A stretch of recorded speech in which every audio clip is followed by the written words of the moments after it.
Alhamdulillahirabbil wassalatu wassalamu ala asrofil anbiya'i wal mursalin wa ala alihi wa sahbihi ajmain amma ba'd. Alhamdulillah, mari kita panjatkan puji dan syukur kehadirat Allah Subhanahu wa taala yang telah memberikan kita kesempatan untuk bisa bersama-sama mengikuti perkuliahan blok infeksi tropis untuk patologi klinik pada siang kali ini. Oke, jadi adapun judul materi kuliah saya adalah interpretasi pemeriksaan darah rutin pada penyakit infeksi tropis. Okay, next.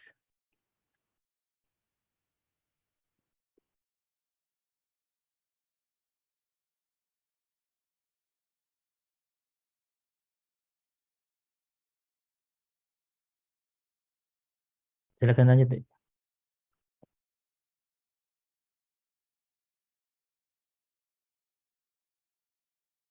Coba masih ada di atasnya. Oke, jadi karena kita tinggal di negara tropis, kita ketahui bahwa ada berbagai jenis penyakit tropis ya, yang ada di Indonesia maupun di negara-negara Asia. Yang pertama itu penyakit infeksi oleh bakteri, baik itu penyakit TBC, tuberkulosis, penyakit difteri, pertusis, tetanus neonatorum, penyakit demam tifoid, penyakit kusta, penyakit pes, antras, ataupun leptospirosis. Itu merupakan berbagai penyakit yang disebabkan oleh bakteri ya. Adapun penyakit yang disebabkan oleh virus, yang pertama itu ada penyakit DBD ya, demam berdarah dengue, penyakit chikungunya, campak, hepatitis, penyakit rabies atau anjing gila, penyakit HIV/AIDS, varicella, cacar, flu burung, SARS ataupun polio. Itu merupakan penyakit-penyakit yang disebabkan oleh infeksi virus. Selanjutnya ada beberapa penyakit-penyakit juga yang disebabkan infeksi oleh parasit. Yang pertama itu penyakit malaria, penyakit kecacingan ataupun filariasis kaki gajah. Jadi itu merupakan penyakit-penyakit yang disebabkan oleh infeksi bakteri, virus maupun parasit. Oke, next.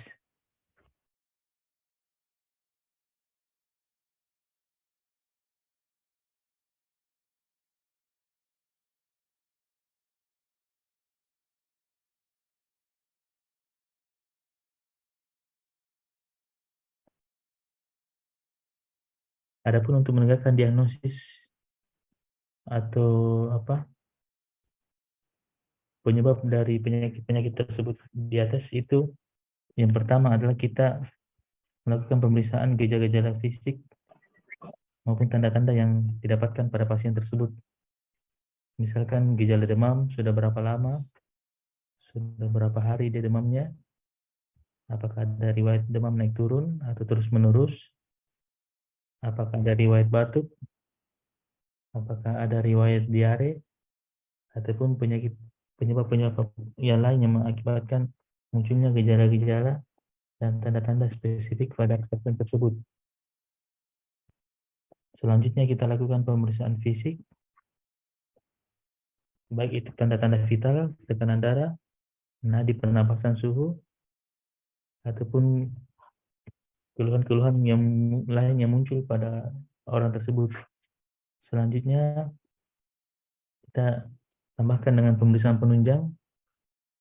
Kira-kira dengan pemeriksaan tersebut, baik yang spesifik maupun non-spesifik, kita bisa menentukan kira-kira penyebab atau etiologi dari penyakit yang muncul tersebut adalah apa ya. Jadi ada yang secara spesifik untuk menentukan penyebabnya, dan ada yang non-spesifik yang membuktikan sebagai penanda adanya infeksi atau inflamasi. Next.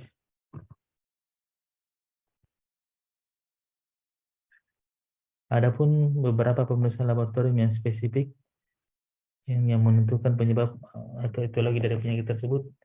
Yang pertama itu kita bisa lakukan isolasi virus atau bakteri atau parasit tertentu yang didapatkan pada pasien tersebut.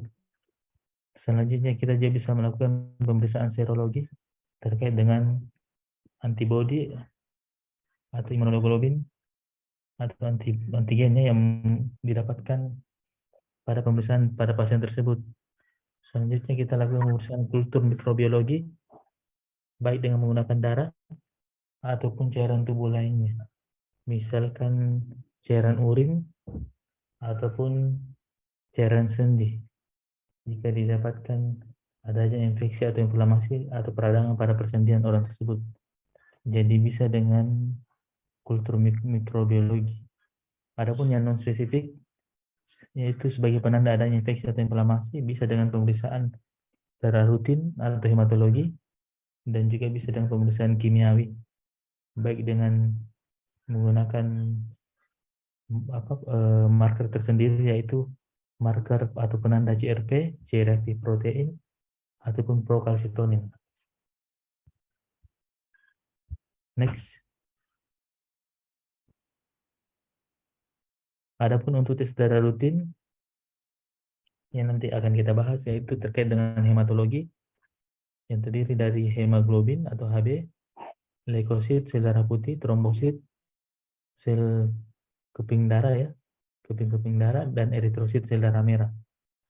Adapun secara lengkap yaitu dengan menggabungkan beberapa pemeriksaan parameter yang lain yaitu dengan pemeriksaan hematologi rutin yang telah disebutkan di atas dan hitung jenis leukosit baik itu dia neutrofil, limfosit, basofil, eosinofil ataupun monosit dan pemeriksaan laju endap darah yaitu bagaimana kecepatan pengendapan eritrosit atau sel darah merah dalam hitungan uh, waktu tertentu. Dan terakhir adalah pemeriksaan sediaan hapusan darah tepi. Next. Yang pertama adalah leukosit. Dikatakan leukositnya meningkat atau mengalami peningkatan diistilahkan dengan leukositosis, yaitu didapatkan peningkatan jumlah leukosit.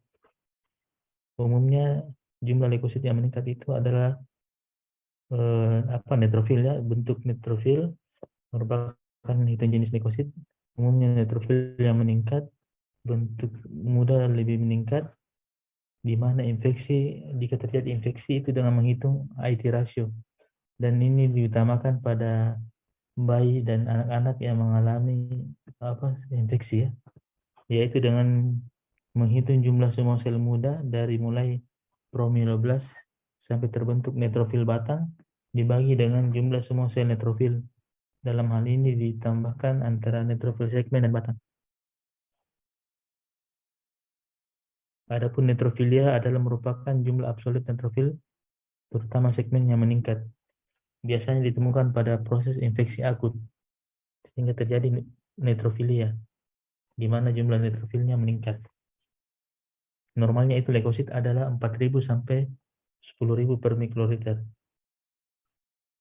Jika terjadi peningkatan leukosit, kemungkinan terjadi rangsangan interleukin 1 dan interleukin 6 terhadap sumsum tulang, di mana sumsum tulang itu sendiri merupakan tempat produksi dari sel yang terjadi peningkatan akibat adanya perangsangan terhadap interleukin 1 dan interleukin 6. Next.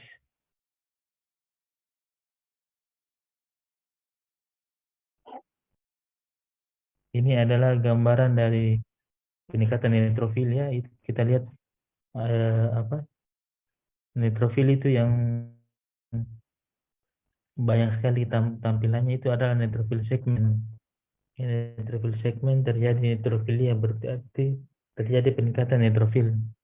Adapun yang lingkaran-lingkaran kecil itu adalah sel darah merah atau eritrosit. Sedangkan yang berwarna pink itu adalah neutrofil segmen. Next.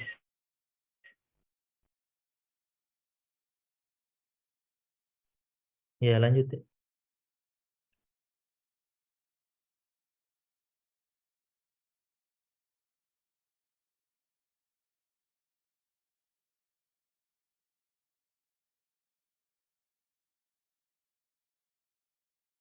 Adapun sebaliknya, Coba tadi belum belum yang di atas, yang di atas tadi belum.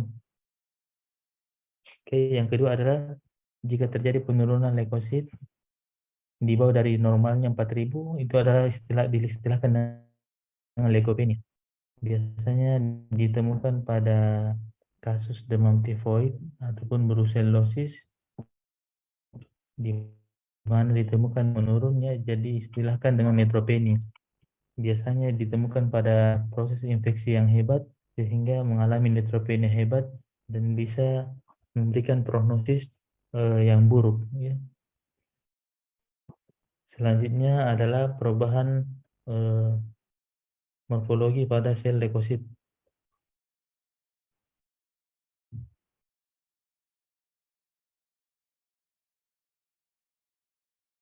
Oke, di situ ada beberapa gambarannya, gambaran di bawah mikroskop, ya. Ini hapusan darah putih. Yang pertama adalah Dohle bodies, ya. Baik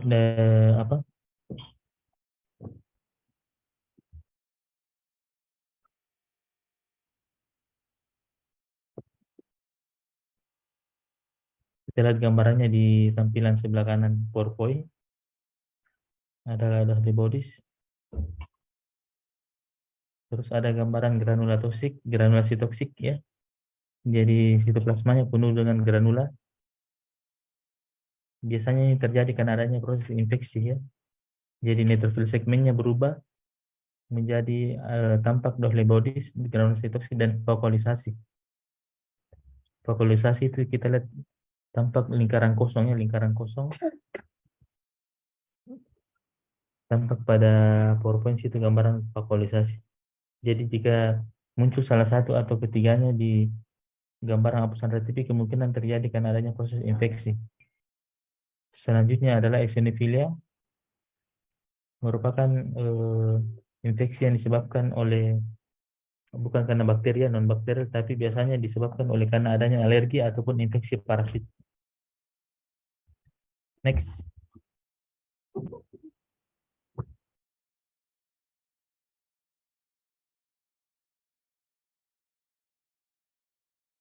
Oke, lanjut.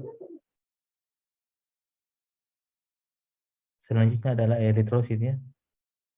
Eritrosit itu merupakan sel darah merah yang berfungsi sebagai pembawa asupan zat makanan maupun nutrisi ke seluruh organ, ya. Dalam hal ini, jika terjadi penurunan jumlah eritrosit atau Hb, itu bisa terjadi anemia, ya, yang dimana terjadi secara akut maupun kronik. Terjadi secara akut adalah sebagai akibat dari pendarahan atau kerusakan atau destruksi eritrosit, misalnya karena terjadi L-glutenin sehubungan dengan penyakit Mycoplasma pneumonia, ya, oleh infeksi bakteri Mycoplasma pneumonia. Itu bisa terjadi secara akut, ya, misalkan terjadi pendarahan, ya, ada kecelakaan, itu mengakibatkan anemia yang terjadi secara akut karena adanya shock, pendarahannya secara tiba-tiba, adalah pendarahan terbuka sehingga darahnya mengalir, mengucur. Selanjutnya adalah anemia secara kronik. Hal ini bisa disebabkan oleh beberapa faktor. Yang pertama karena adanya cadangan besi atau ferritin yang terjadi bisa normal ataupun meninggi, ya, dalam sistem retikul endotelial. Selanjutnya bisa terjadi penurunan kadar besi dalam plasma atau serum serta penurunan kadar TIBC atau total iron binding capacity. Next. Selanjutnya trombosit, ya. Jika jumlah trombosit menurun, kita istilahkan dengan trombositopenia. Ini bisa menjadi suatu tanda sepsis jika kondisinya terus mengalami memberat, bisa mengakibatkan terjadinya penyakit DIC, ya, atau disseminated intravascular coagulasi, ya, di mana DIC ini terjadi akibat adanya tumor necrotising factor yang memainkan peran integral dengan jalan menginduksi sel-sel endotel mencetuskan aktivitas faktor prokoagulan jaringannya. Jadi DIC ini ditandai dengan adanya trombositopenia, yaitu jumlah trombosit yang menurun.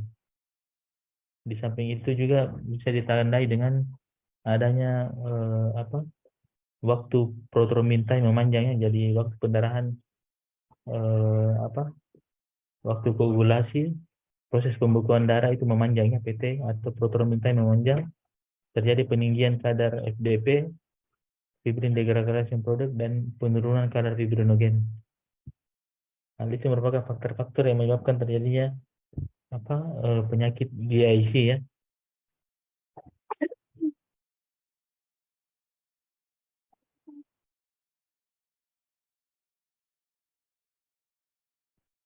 Jadi GIC sendiri adalah suatu keadaan di mana terjadi gangguan pada kemampuan darah untuk membeku dan terjadinya gangguan pada proses penghentian pendarahannya, itu merupakan penyakit DIC ya, disseminated intravascular coagulation. Next,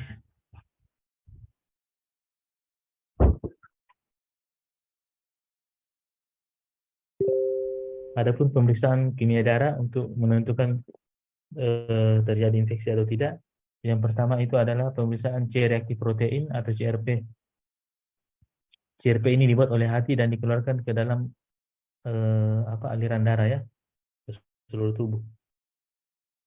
Beredar dalam darah selama 6 sampai 10 jam setelah terjadi proses inflamasi akut dan terjadi kerusakan jaringan ya, destruksi jaringan.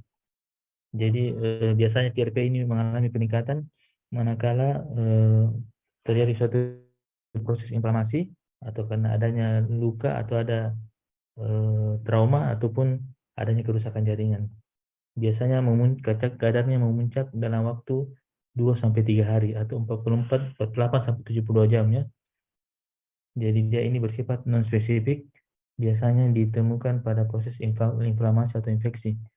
Nilai normalnya itu diperiksa di laboratorium adalah di bawah 5 mg per liter. Jadi jika ditemukan nilainya lebih dari 5, kemungkinan terjadi proses inflamasi atau infeksi pada orang tersebut. Next. Jadi yang kedua ada prokalsitonin atau PCT, adalah suatu prekursor hormon kalsitonin, merupakan petanda serologis jika terjadi suatu infeksi bakteri pada seseorang. Dan biasanya ini mengalami peningkatan sebagai respon terhadap stimulus proinflamasi, khususnya pada infeksi bakteri. Dia juga berperan sebagai penanda sepsis dengan nilainya itu normalnya adalah di bawah 0,5 nanogram per mililiter. Jadi jadi pada seseorang yang mengalami sepsis di ruang perawatan atau biasanya di ICU itu atau NICU, ditemukan kadar prokalsitonin yang meningkat lebih dari 0,5 nanogram per mililiter. Next.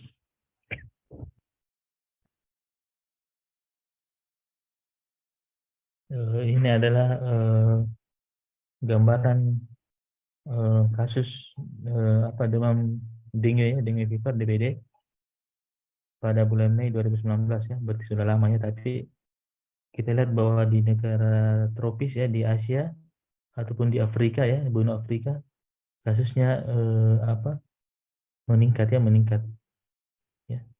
Jadi baik itu dari gejala-gejala demam tinggi, sakit kepala, mual ya, sakit perut, muntah, nyeri pada otot ya, muscle pain, muncul kemerahan, diare, ataupun gusi yang berdarah, male bleeding gums ya.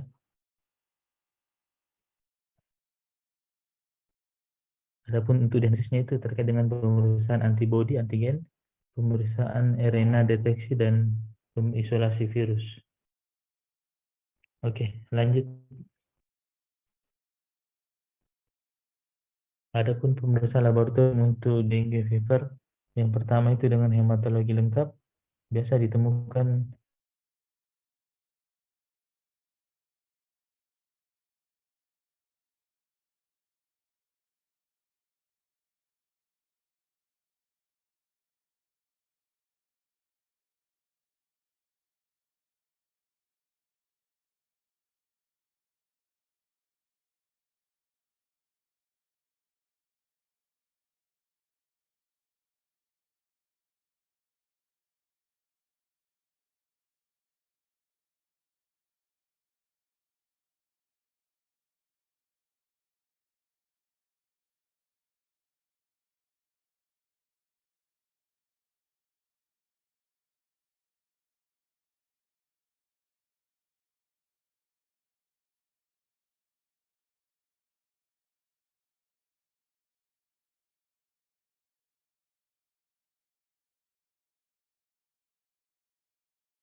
NS1 atau antigen non struktural 1 ini dia mendeteksi virus, merupakan salah satu parameter pemeriksaan virus dengue itu mendeteksi virus lebih awal, yaitu di hari pertama atau hari kedua.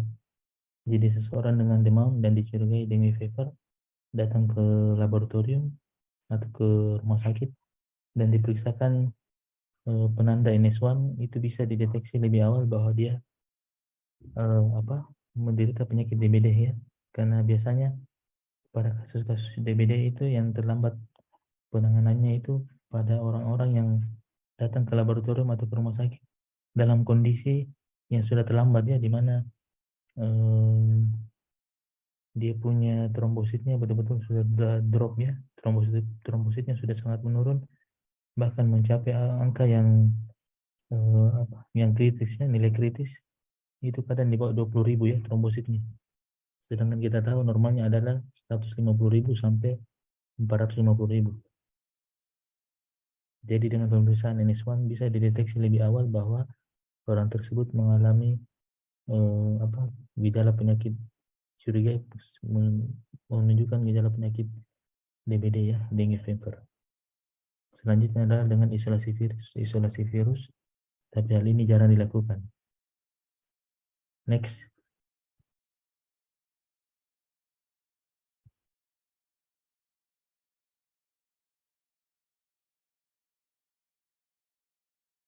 Ya lanjut.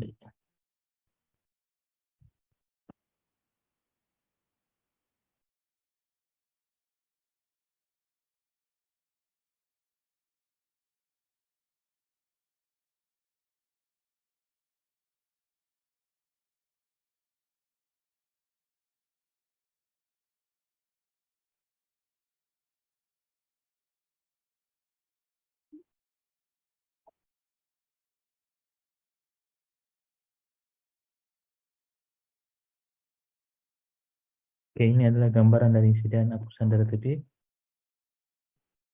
Kita lihat pada pasien demam berdarah dengue fever ya. Kita lihat ditemukan banyak limfosit plasma biru di gambaran hapusan darah TB-nya ya. Kita lihat gambarannya situ pada PowerPoint ya. Jadi ditemukan banyak limfosit plasma biru pada pemeriksaan hapusan darah TB-nya untuk pasien dengan dengue fever ya. Oke, next.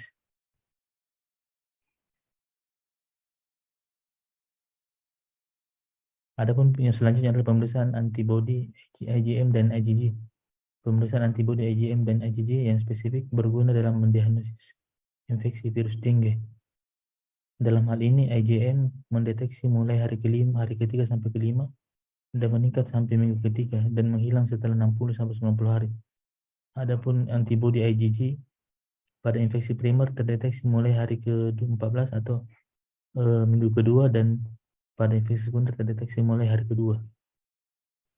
Jadi jika kita periksakan di laboratorium dan ditemukan hasil IgG dan IgM positif, kemungkinan interpretasinya adalah mengalami dengue sekunder.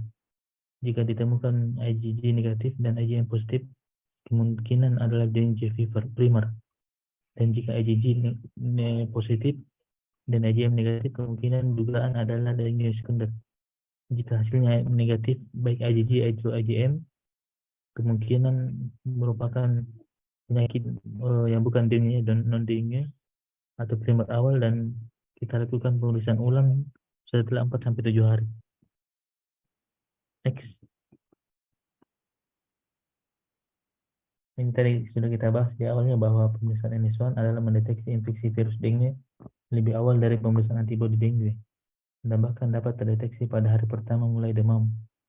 Pemeriksaan ini sebaiknya dilakukan pada penderita demam yang disertai dengan gejala klinis infeksi virus dengue pada hari pertama sampai ketiga yang mulai demam. Bila hasilnya negatif tetapi gejala virus dengue masih ada atau menetap, dianjurkan untuk pemeriksaan antibodi dengue IgM dan IgG serta pemeriksaan hematologi rutin. Next. Oke, ini tadi gambaran IgM dan IgG ya, muncul di awal ya, muncul di minggu kedua ya, muncul di hari ketiga sampai kelima, dia menetap dan menurun kembali ya. Ini merupakan respon imun terhadap infeksi dengue, baik infeksi secara primer maupun infeksi sekunder. Next. Ini adalah beberapa tes laboratorium untuk mendiagnosis differential diagnosis dan DBD ya, demand dengue dan DBD. Jadi ada hematologi rutin ya, dan ada pemeriksaan kimia, imunoserologi, dan pemeriksaan yang lainnya. Oke, mungkin nanti kalian bisa baca sendiri. Next. Oke, selanjutnya adalah penyakit AIDS. AIDS adalah suatu kumpulan gejala penyakit akibat kerusakan sistem kekebalan tubuh. Ya, kita bisa lihat dari diagram batang di PowerPoint tersebut bahwa tingkat penularan tertinggi pada subpopulasi di Indonesia itu pada tahun 2002 sampai 2004 itu ditemukan pada pria penjajah seks, wanita penjajah seks, waria penjajah seks, pada narapidana, dan yang tertinggi itu pada kasus pengguna nafsa suntik ya, narkotika atau narkoba. Itu ditemukan kurang lebih 48% dibandingkan pada kasus-kasus lain yang ditemukan di Jakarta maupun di Papua. Next.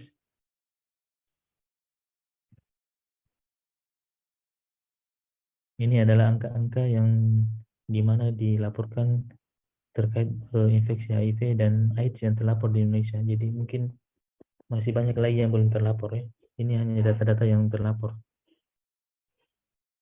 Oke, jadi bedanya itu kalau AIDS adalah kalau dia terkena virus HIV positif, tapi belum tentu dia mengalami AIDS ya. Jadi AIDS itu nanti dia virusnya sudah kurang lebih 5 sampai 10 tahun kurang lebih 5 tahun di dalam tubuh seseorang, itu mengalami eh, apa, apa, menyerang sistem imunitas atau daya tahan tubuh seseorang, imunologinya, mengakibatkan muncul AIDS ya. Jadi acquired immunodeficiency syndrome. Jadi sekumpulan gejala-gejala yang diakibatkan oleh infeksi virus HIV ya. Next. Adapun tujuan pemeriksaan laboratorium untuk HIV/AIDS yang pertama adalah mendeteksi keberadaan virus HIV atau antibodi HIV. Yang selanjutnya melakukan screening darah atau organ, dan yang selanjutnya mendiagnosis infeksi HIV pada individu-individu tertentu. Next. Adapun pemeriksaan laboratorium itu secara hematologi, secara kimiawi, ataupun imunologi dan isolasi virus. Next. Dalam hal ini pada kasus HIV ditemukan kelainan yang paling sering adalah anemia.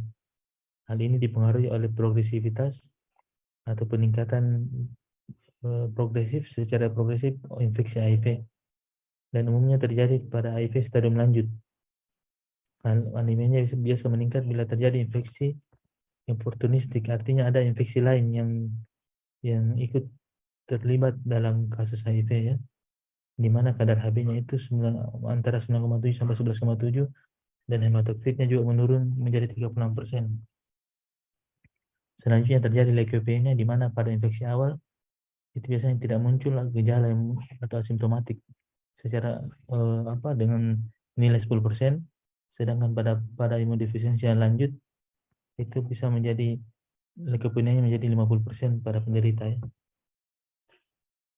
Selanjutnya neutropenia bersama dengan anemia atau imun. Jumlah neutrofilnya mengalami penurunan kurang dari 1000 per desiliter ya. Bisa juga terjadi trombositopenia, di mana terjadi peningkatan destruksi trombosit oleh karena antibodi terhadap antigen trombosit mengalami peningkatannya. Dalam hal ini bisa menjadi ITP ya, HIV ITP. Penurunan selanjutnya bisa juga terjadi penurunan produksi trombosit di sumsum tulang belakang ya. Next.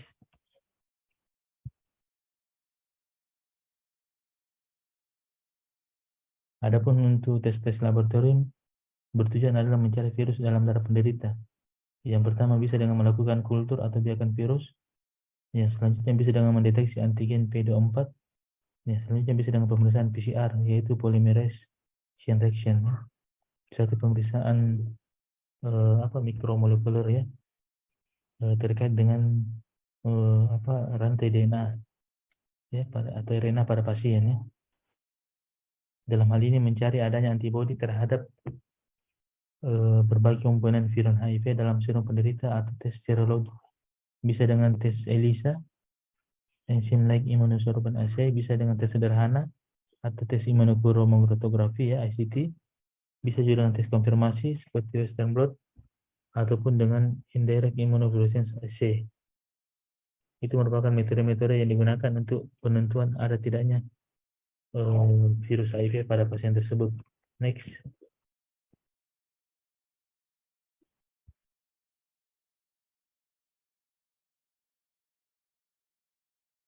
Adapun untuk penegakan diagnosis, di awal-awal itu biasanya antibodi tidak ditemukan. Selanjutnya dengan biakan virus, itu kurang lebih memakan waktu 4 minggu. Bisa juga dengan deteksi antigen, dengan tes ELISA untuk mendeteksi protein PD4. Bisa juga dengan mendeteksi materi genetik dalam darah. Selanjutnya bisa dengan deteksi antibodi dengan pemeriksaan serologi komponen virion HIV. Untuk menentukan saat dimulai pengobatan, kita melakukan pemeriksaan jumlah limfosit T CD4 ya, di mana jumlah virus HIV atau virolet itu menentukan apakah pengobatan bisa dilakukan atau tidak ya. Adapun hasil rapid atau ICT bila positif harus dikonfirmasi dengan pemeriksaan ELISA. Karena kadang ada pemeriksaan hasil rapidnya positif tapi hasil ELISA-nya negatif ya. Berarti harus dikonfirmasi dengan tes-tes yang lain untuk membuktikan bahwa orang tersebut mengalami penyakit HIV atau tidak. Karena pernah ada kejadian kasus orang tersebut hanya diperiksakan HIV secara rapid saja, secara rapid test ya, hasilnya positif, tapi setelah dikonfirmasi dengan hasil tes ELISA ternyata negatif. Dan setelah dikonfirmasi lagi dengan pemeriksaan yang lebih valid ya, baik secara PCR ataupun secara molekuler, ternyata memang hasilnya ditemukan negatif. Oke, jadi yang membuktikan bahwa pasien tersebut tidak menderita HIV. Next.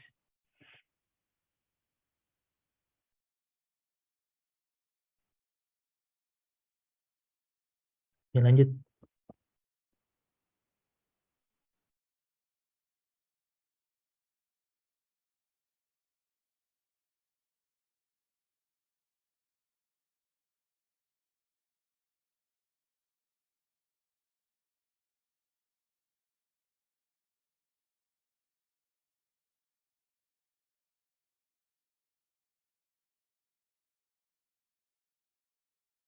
Oke, ini adalah perjalanan penyakit infeksi HIV ya. Kita lihat bahwa nanti muncul gejala klinik ya setelah bertahun-tahun, dan muncul infeksi infeksi oportunistik ya.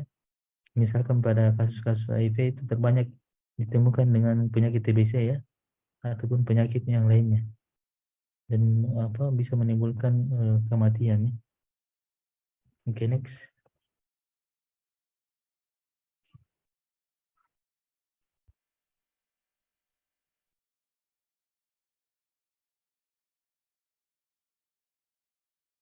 Oke, ini adalah gambaran pemeriksaan ELISA ya, dengan ELISA kit dengan mesin ELISA ya di laboratorium. Next.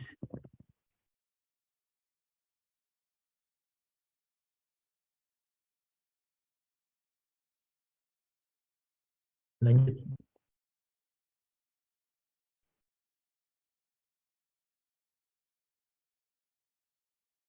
Next.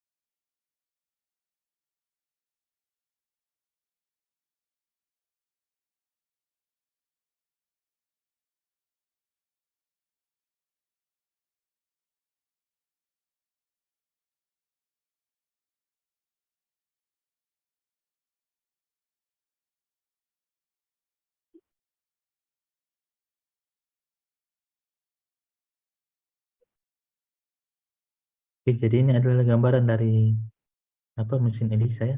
Next, ini adalah dengan menggunakan rapid test ya, HIV rapid test kit ya. Jadi sama dengan rapid pemeriksaan COVID ya, COVID-19 dengan menggunakan buffer dan ada kitnya ya. Next, malaria ya. Jadi malaria adalah dilakukan pemeriksaan malaria dengan hapusan darah tebal ataupun darah tipis ya. Kegunaan pemeriksaan hapusan darah malaria itu adalah untuk menentukan ada tidaknya parasit malaria, menentukan spesies dan stadium Plasmodium, dapat melacak 10 sampai 100 parasit per mikroliter darah dan menentukan kepadatan parasit. Next. Jadi ada dua ya, ada sedan darah tebal, yaitu cara terbaik menemukan parasit malaria, mudah dibuat dan diperiksa paling sedikit 100 lapangan pandang.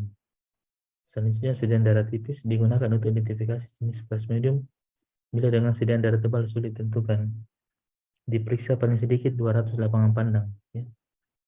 Next. Adapun selanjutnya adalah pemeriksaan mikroskopik. Adapun kelebihan dari sedan darah tebal itu lebih banyak sel darah yang diperiksa dan parasit lebih mudah ditemukan.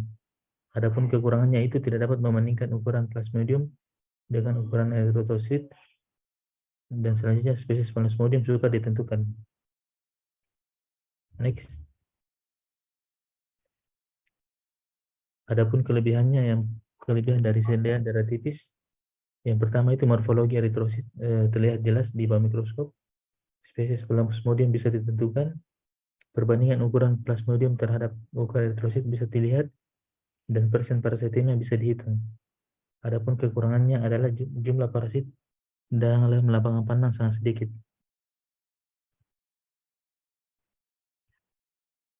Jadi itu adalah kelebihan dan kekurangan baik hapusan darah tebal maupun darah tipis. Next. Ini adalah morfologi dari Plasmodium falciparum, bentuk tropozoid, di mana dia berbentuk seperti cincin kecil dengan ukuran sepertiga dari ukuran eritrosit normal. Dia mempunyai sitoplasma biru berwarna biru dan mempunyai kromatin inti berwarna merah. Bisa dilihat gambarannya pada sebelah kanan atas di PowerPoint. Selanjutnya adalah bentuk skison. Ini merupakan bentuk yang jarang ditemukan dalam sirkulasi darah tepi, tapi jika ditemukan dalam darah tepi kemungkinan menunjukkan adanya tanda-tanda malaria yang berat. Next. Selanjutnya adalah bentuk gametosit ya, kayak pisang ya. Itu sangat khas, yaitu elips atau crescens berpigmen berwarna hitam dengan sitoplasma berwarna kuning. Next.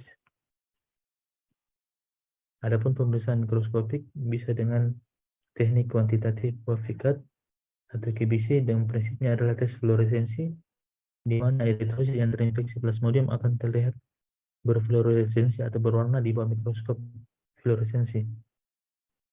Ya, jadi teknik ini pemeriksaannya cepat namun peralatannya mahal dan tidak dapat membedakan spesies plasmodium dan tidak dapat digunakan untuk hitung parasit. Next.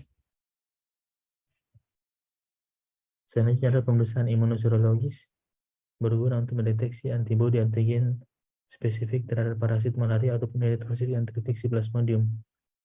Tes imunologi serologis yang melacak antibodi tidak dipakai untuk keperluan diagnosis. Adapun beberapa tes imunoserologis malaria ada radio immunoassay atau RIA, ada ELISA, ada ICT, dan ada indirect fluorescence antibody atau tes atau IFAT. Next. Ini adalah RIA ya, dia merupakan radioisotop sebagai label kadar antigen antibody pada sampel dapat ditentukan secara kuantitatif. Dia bisa mendeteksi dengan limit yang sangat rendah ya, yaitu 50 parasit per mikroliter darah, dan dia sangat sensitif dan kurang praktis dan berbahaya jika dilakukan pemeriksaannya. Next. Adapun ELISA lebih praktis dibandingkan dengan radioimmunoassay atau RIA, di mana enzim yang direaksikan dengan substrat kromogen akan membentuk intensitas warna sebagai banding dengan kadar bahan. bisa mendeteksi antigen dan antibodi spesifik terhadap Plasmodium. Next. Selanjutnya adalah ICT ya, immunochromatography atau disebut juga kadang rapid diagnostic test, bisa melacak antigen parasit malaria melalui peningkatan antibodi oleh antibodi monoklonal. Ada 3 jenis antigen utama yang sering dijadikan target ICT untuk diagnosis malaria, yaitu histidine-rich protein, parasit spesifik lactate dehydrogenase, dan Plasmodium aldolase. Adapun keunggulan dari tes ICT adalah dia adalah praktis, tidak membutuhkan alat bantu lain, dan tidak memerlukan tenaga terampil. Adapun kelemahannya adalah hanya dapat melacak parasit lebih dari 100 parasit per mikroliter darah, membutuhkan biaya penulisan relatif sedang, tidak dapat memberikan informasi derajat parasitemia. Ini adalah tes IFAD, di mana mendeteksi antibodi spesifik terhadap Plasmodium, keadaan di mana parasit sangat minimal, tidak untuk menentukan infeksi baru, mendeteksi keempat spesies bisa mendeteksi keempat spesies Plasmodium ya, dan bermanfaat untuk penelitian epidemiologi. Jadi tes ini jarang dilakukan ya, karena biayanya mahal. Selanjutnya adalah pemeriksaan biomolekuler, yaitu dengan mendeteksi DNA spesifik terhadap parasit Plasmodium dalam darah penderita malaria.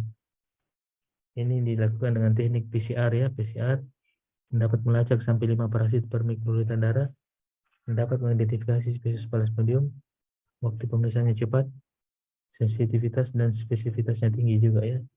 Tetapi itu tadi harganya mahal ya.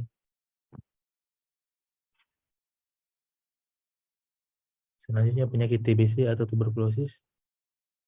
Jenis tes laboratorium untuk tuberkulosis terdiri dari tes mikrobiologi, terdiri dari tes seluler, tes BTA spusum, tes biakan dan identifikasi Mycobacterium tuberculosis, tes kepekaan antibiotik.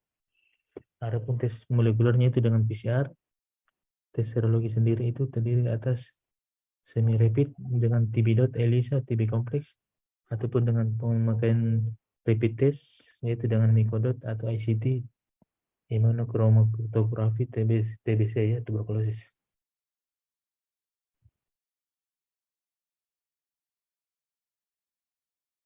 Untuk penegakan diagnosis TBC bisa dengan anamnesis, pemeriksaan fisik, pemeriksaan radiologi atau ronsen, dan tes laboratorium. Tes laboratorium itu sudah tadi dibahas di atasnya dengan tes mikrobiologi dan tes serologi.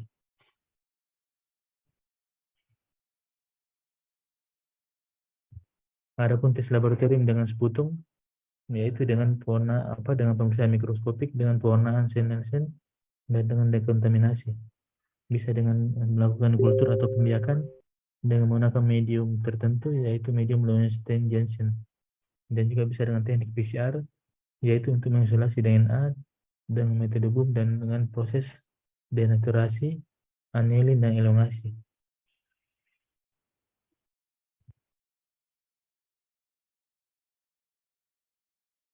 Selanjutnya ada penyakit lepra atau kusta. Pemeriksaan laboratorium meliputi yang pertama pemeriksaan bakteriologi, yaitu untuk menegakkan diagnosis dan memantau pengobatan dengan melakukan kerukan kulit atau mukosa hidung dengan melakukan pewarnaan sel Nielsen. Jika dia hasilnya negatif, bukan berarti tidak mengandung Mycobacterium leprae, tetapi dengan pemeriksaan indeks bakteriologi atau IB dan indeks morfologi, di mana IB menentukan banyaknya kuman Mycobacterium leprae setiap satu lapangan panel tertentu, dan indeks morfologi pada persentase dari basil utuh dalam semua basil yang dihitung. Next. Cara menghitung indeks bakteriologi dan indeks morfologi itu dengan rumus IB adalah total kepadatan dibagi jumlah tempat pengambilan. Adapun IM adalah jumlah hasil basil utuh dibandingkan dengan jumlah basil yang diperiksa. Ya, next. Adapun penilaiannya itu dengan skala algoritma Ripley, di mana jika dia negatif, artinya tidak ditemukan BTA pada 100 lapangan panel kelihatan. Jika dia positif 1, ditemukan 1 sampai 10 basil per 100 lapangan pandang. Jika positif 2, 1 sampai 10 basil per 10 lapangan pandang. Jika positif 3, ditemukan 1 sampai 10 basil berlapangan pandang. Jika positif 4, 10 sampai 100 basil. Jika positif 5, 101 sampai 1000 basil. Jika positif 6, lebih dari 1000 basil. Selanjutnya dengan pemeriksaan histopatologi, yaitu menegakkan diagnosis jika ditemukan manifestasi klinik yang tidak jelas, bisa dengan biopsi kulit dan imunohistokimia. Selanjutnya dengan pemeriksaan imunologi, tidak untuk diagnosis, tetapi untuk menentukan klasifikasi dan perjalanan penyakit kusta atau lepra.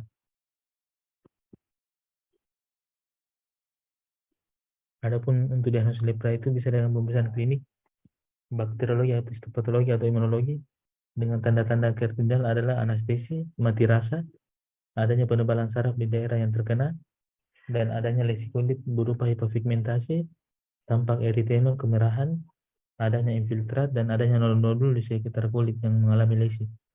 Selanjutnya ditemukan kuman tahap asal atau BTA positif. Diagnosis ditegakkan jika dua dari tiga tanda kardinal yang pertama dan terlebih jika ditemukan BTA yang positif. Selanjutnya adalah penyakit tetanus, merupakan infeksi bakteri yang disebabkan oleh neurotoksin yang dihasilkan oleh bakteri Clostridium tetani, ditandai dengan spasme atau kejang otot yang periodik dan berat. Tetanus ini biasanya akut dan menimbulkan paralitik spastik yang disebabkan oleh tetanus spasmin. Diagnosis tetanus dapat diketahui dari pemeriksaan fisik pasien sewaktu istirahat berupa adanya gejala klinik, gejala tetanik, trismus, disfagia, nyeri menelan, risus sardonicus atau sardonic smile, adanya luka yang mendahulunya, adanya pemeriksaan kultur ditemukan Clostridium tetani positif, dari pemeriksaan lab ditemukan fungsi hati, SGOT, dan CPK meningkat serta dijumpai myoglobinuria. Next. Pada kasus lain difteri ya, ditemukan diagnosis definitif tergantung pada isolasi Corynebacterium diphtheri yang diambil dari bahan lesi-lesi lokal. Pihak laboratorium harus diberitahukan bahwa bahan yang diberikan adalah disangka sebagai penyakit difteri, bisa dengan pewarnaan gram ya, dengan klub dapat ditemukan klub sel organisme atau tampak seperti Chinese letter tulisan Cina ya. Pada penyakit polio, yaitu dilakukan pemeriksaan cairan otak atau cerebrospinal fluid, di mana bisa ditemukan aseptik meningitis, peningkatan sel darah putih, peningkatan protein, dan kadar glukosa yang normal. Pada penyakit tipes atau salmonellosis bisa dilakukan pemeriksaan kultur darah, di mana dia ditemukan positif dalam 10 hari pertama. Bisa juga dilakukan kultur tinja dan urin, di mana positif dalam minggu ketiga atau kelima. Bisa juga dengan dilakukan kultur sumsum tulang. Adapun secara serologi dengan tes widal atau menggunakan serum, dan ditemukan leukopenia pada pemeriksaan darah rutin. Adapun penyakit kolera itu dengan melakukan isolasi Vibrio cholera dari bahan tinja untuk mengidentifikasi serogrup secara serologi dengan tes aglutinasi menggunakan antiserum yang spesifik. Pada penyakit leptospirosis, merupakan penyakit infeksi oleh bakteri Leptospira interrogans yang disebarkan melalui urin atau darah hewan yang terinfeksi bakteri ini. Leptospirosis dapat menyerang manusia melalui paparan air atau tanah yang telah terkontaminasi urin hewan pembawa bakteri Leptospira. Adapun gejala leptospirosis itu demam tinggi hingga menggigil, nyeri kepala, nyeri otot, khususnya daerah betis, sakit tenggorokan disertai batuk kering, mata merah dan kulit menguning, mual hingga muntah-muntah, dan disertai diare.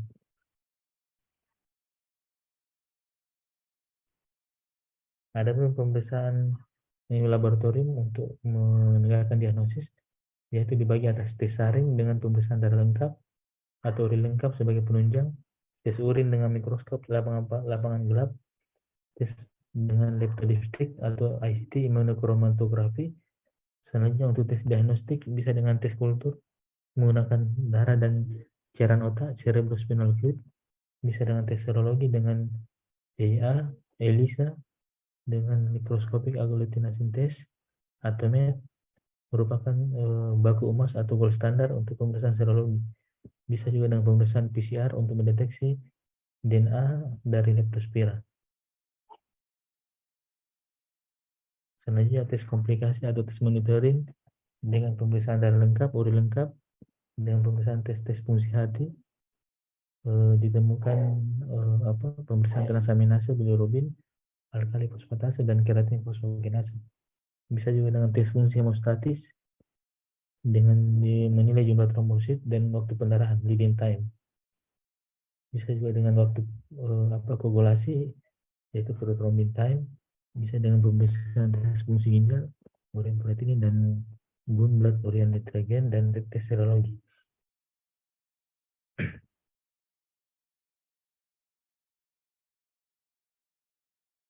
Oke, terima kasih. Mungkin ada yang mau bertanya, silakan deh.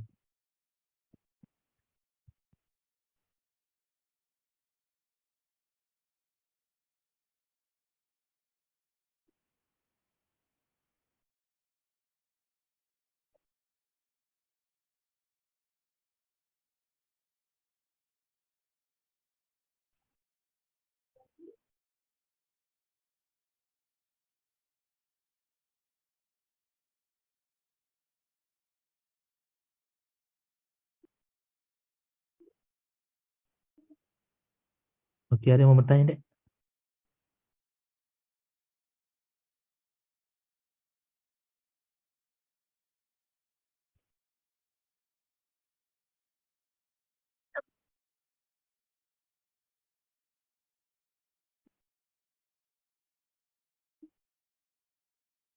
Ada yang mau bertanya atau enggak ada?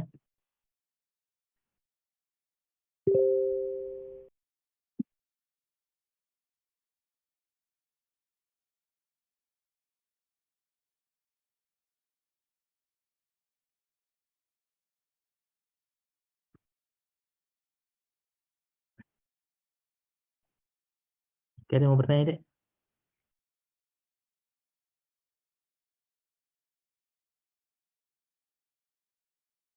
Sudah cukup ya? Lebih hidup mungkin sudah Enggak ada yang mau bertanya ya? Oke, baiklah, kalau tidak ada yang bertanya, mungkin kita akhiri saja ya. Saya ucapkan terima kasih atas perhatiannya ya. Mudah-mudahan ada manfaatnya. Minta maaf kalau ada kata-kata saya yang salah. Mudah-mudahan semua bisa memakluminya. Oke, jadi sekali lagi terima kasih. Sekian dari saya. Wabillahi taufiq wal hidayah. Wassalamualaikum warahmatullahi wabarakatuh. Waalaikumsalam warahmatullahi wabarakatuh. Terima